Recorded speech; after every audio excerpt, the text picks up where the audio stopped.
Hello, I'm Hannah Rivera, and today we're going to talk about your inner child. Have you ever felt a subtle longing, something maybe you couldn't quite name?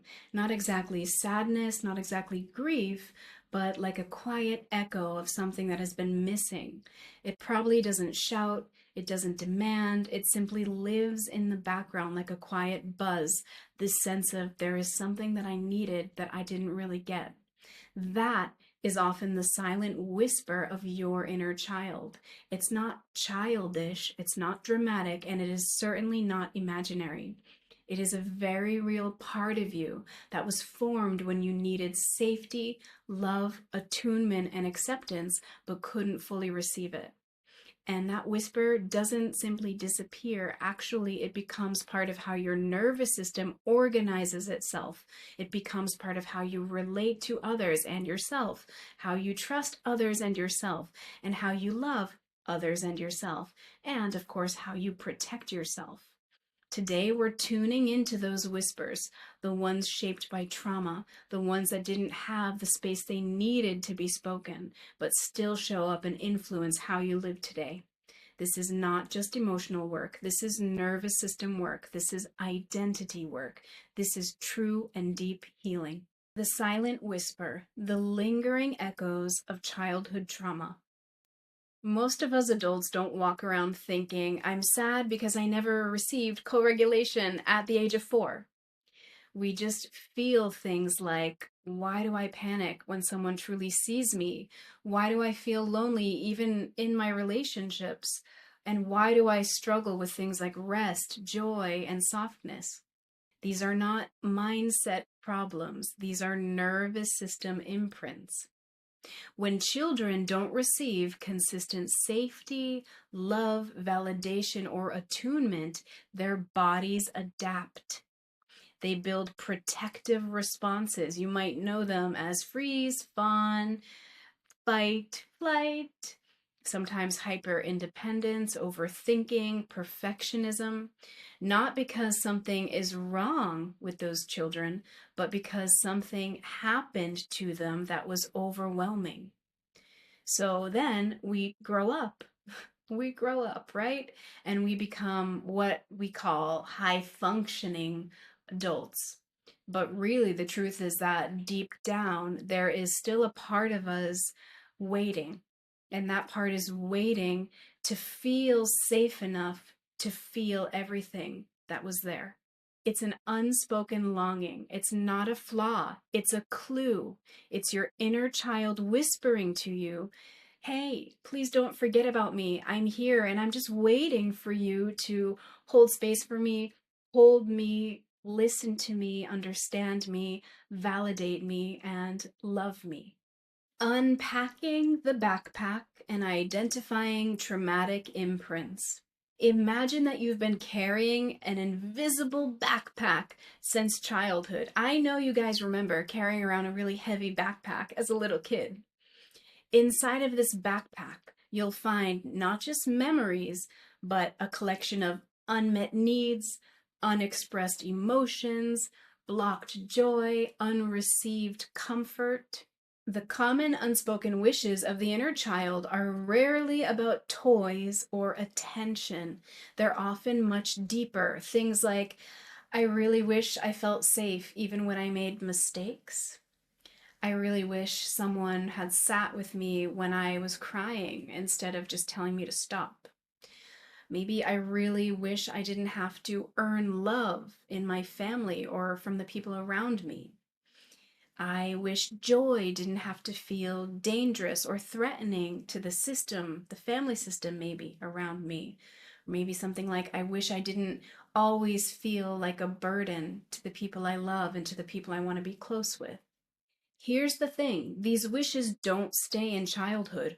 When they go unmet, they evolve into our adult patterns. Things like chronic anxiety, which is our nervous system stuck in fight or flight, emotional numbness or exhaustion, which is like a freeze state, maybe people pleasing or self abandonment, which is more like fawn, maybe self sabotage or having trouble making decisions. It feels too unsafe to move forward for our nervous system. Here are some tools to start unpacking these whispers.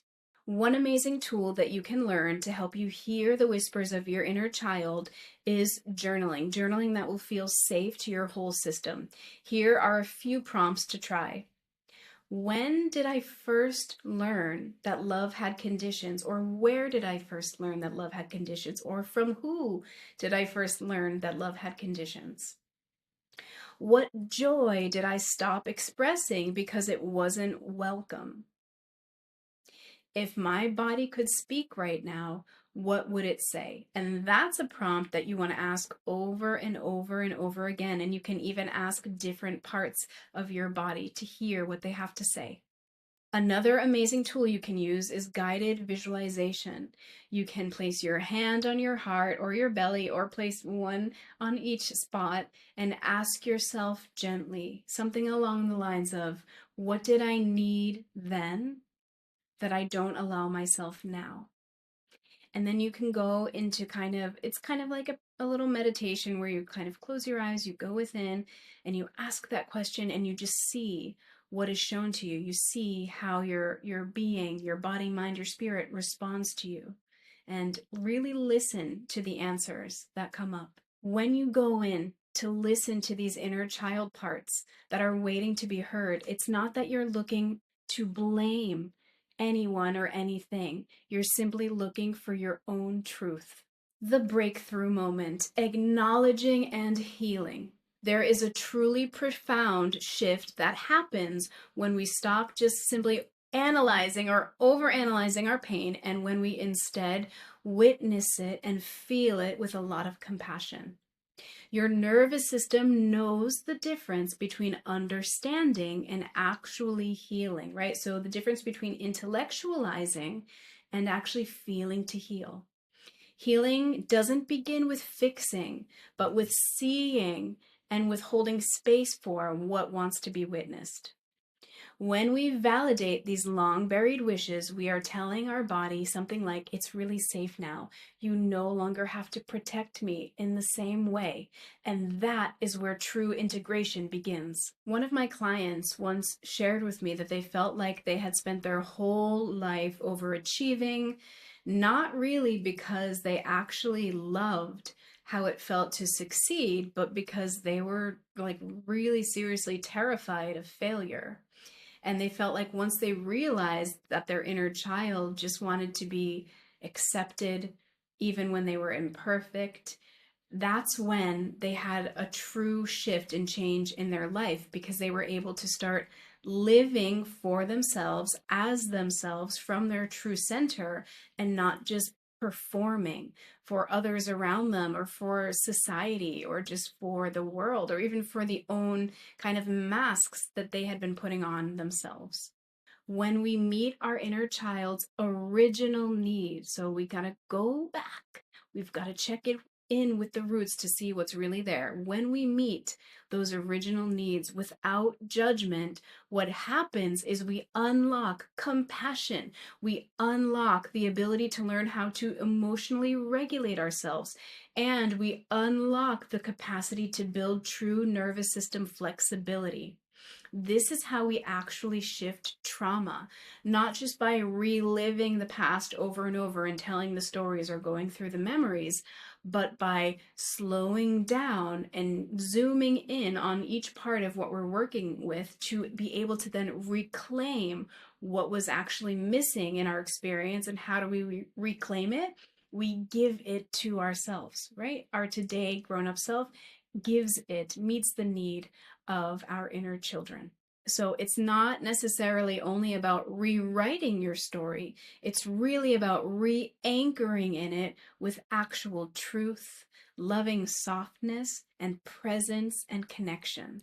Nourishing your inner world, intentional integration.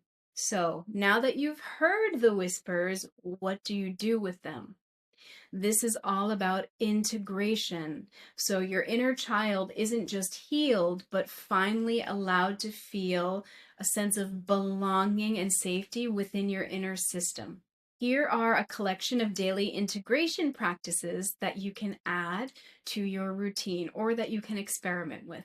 Try adding in micro moments of safety. So this could look like wrapping yourself in your blanket and saying something like, I'm safe now. Or if you want to speak to the inner child, you could say, you're safe now. This could look like drinking something warm, breathing deeply, and letting your body really feel that the comfort of this warm drink is creating a sense of safety. This could also look like you simply slowing down enough to notice and acknowledge in your body that I don't have to earn rest. Another practice you could try is boundary setting. Boundaries are not rejection, they are nervous system protection, and your inner child really needs that. So, a great way to kind of start working with boundaries is to use journaling and just to start writing down what you feel would be appropriate boundaries that maybe have not been in place for you, but that would feel protective, supportive, comforting, and safe for your inner child. So if you're not sure how to start figuring out what boundaries you might need, you want to ask your inner child what needs were not met for them, and then from there you can kind of get creative about what kind of boundary might help this inner child that didn't get this need met feel safer. You can also experiment with intentional play. Play is so powerful and important for nervous system flexibility. So doing things like drawing, going on nature walks, singing, dancing, making puzzles, none of these things are childish. They're actually really powerful ways to repair the nervous system ruptures that happened in childhood. You might also try creating some reparenting statements for yourself. So you want to create these in your own kind of language, in words that feel like you, but you might use things like, you're not too much. It is totally okay for you to rest. You do not have to perform or be a perfectionist in order to be loved. I see you and I'm here listening to you now. It's not about pretending to be a parent. It's about becoming the truly safe adult that your inner child has always needed. A resilient you thriving beyond your trauma. One day you will realize that the whisper is not so quiet anymore. It becomes something else, not a longing, not a wound, but your own unique, innate wisdom. The wisdom of the child who adapted to survive and now chooses to heal themselves in order to live freely. Healing these unspoken wishes doesn't just benefit you. You will find that it will change your relationships, it will change your patterns, it will shift your self-worth, and it will expand your emotional intelligence. What happens is that you stop repeating cycles that were not serving you and you start rewriting them so that they support you as your life is now. You become someone who doesn't just talk about healing or just talk through all the stories, all the things that have happened, but you start to embody the version of yourself who takes care of you, the version of yourself who's willing to dive in deep and do the healing, and then the version of yourself who is willing to keep walking forward on your path. And that type of embodiment, that is what creates connection, resilience, authenticity, purpose, and the sense of having a flexible and regulated nervous system. It's not perfect, it's not without pain, but it's truly rooted in a safety that is all yours. So, which whisper inside of you do you feel like has been waiting the longest to be heard? Remember, you don't need to fix it all, and you certainly don't need to fix it all today, and you certainly don't even need to address it all today. You don't need to have any perfect answers. All that's needed is to begin. And the way that you begin is by listening within, letting those inner child parts have their say, letting them know that you really want to hold them and hear them. If this resonated with you, I invite you to stay with me. We're going to keep exploring the nervous system, keep exploring trauma healing, and keep exploring that soul level root restoration from a place of truth, compassion, and embodiment. Not only is your healing possible, it is waiting for you. It wants to support you. So until I see you next time, be that adult that all your inner children really needed. Give yourself love.